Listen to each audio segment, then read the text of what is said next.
আজকের রেসিপি হচ্ছে chilli chicken. এর জন্য চাই রসুন, কাঁচা লঙ্কা, আদা। এখন আমি আদা, রসুন, কাঁচা লঙ্কাটার পেস্ট করে নিয়েছিলাম, সেটা দিচ্ছি।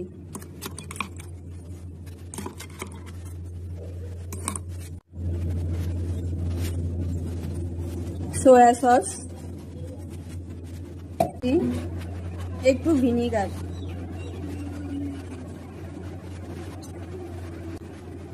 আর দেব একটু নুন।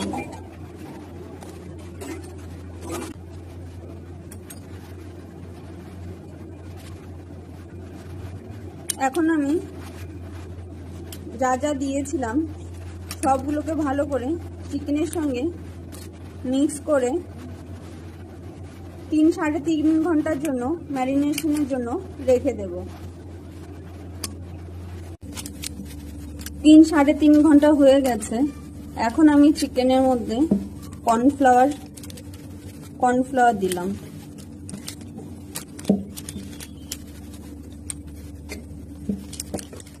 কর্নফ্লাওয়ার দিয়ে এটাকে ভালোভাবে মেখে নেব।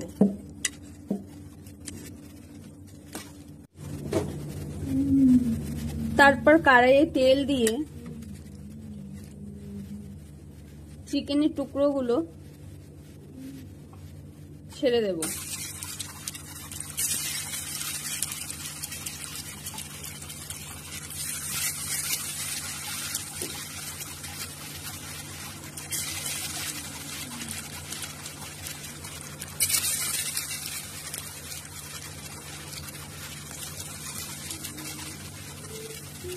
আর এগুলো ভাজা ভাজা হয়ে গেলে পরে আমি নামিয়ে নিচ্ছি।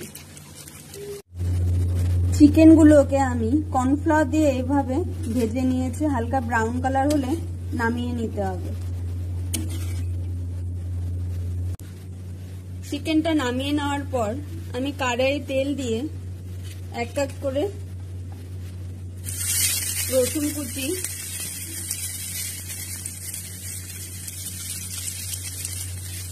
পেঁয়াজ কুচি,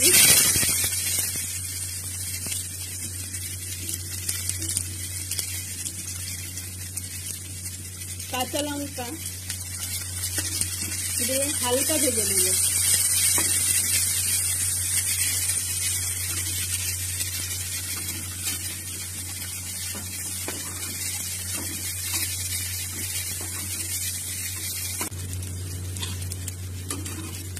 এরকম হালকা ভাজা ভাজা হয়ে গেলে আমি এতে ক্যাপসিকাম দিয়ে দেব।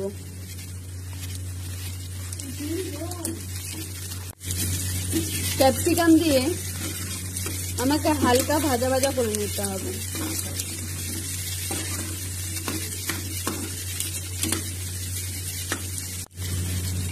দেখো এরকমটা ভাজা ভাজা হয়ে গেছে। এখন আমি এতে চিকেনগুলো দিয়ে দেব। চিকেনগুলো দিয়ে একটু নাড়াচাড়া করব।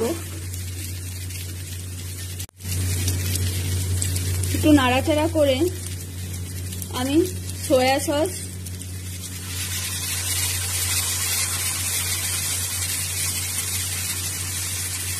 রেড চিলি,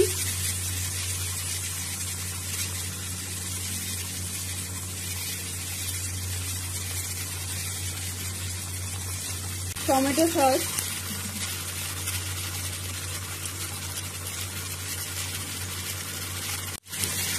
একটু ভিনিগার দিয়ে দেব।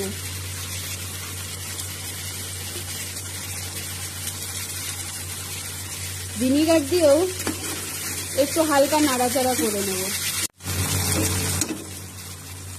এভাবে সব দিয়ে নাড়াচাড়া করে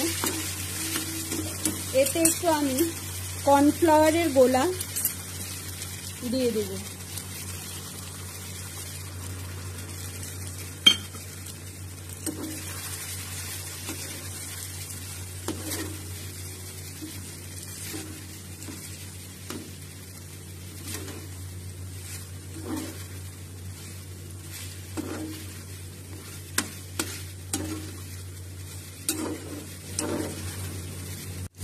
আমার চিলি চিকেন রেডি, এখন খাওয়া যেতে পারে।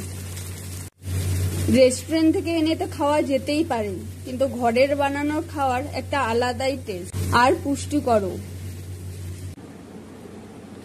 চিলি চিকেন ভাত, রুটি, পরোটা, লুচি, পোলাও সবকিছুর সঙ্গেই খেতে ভালো লাগে।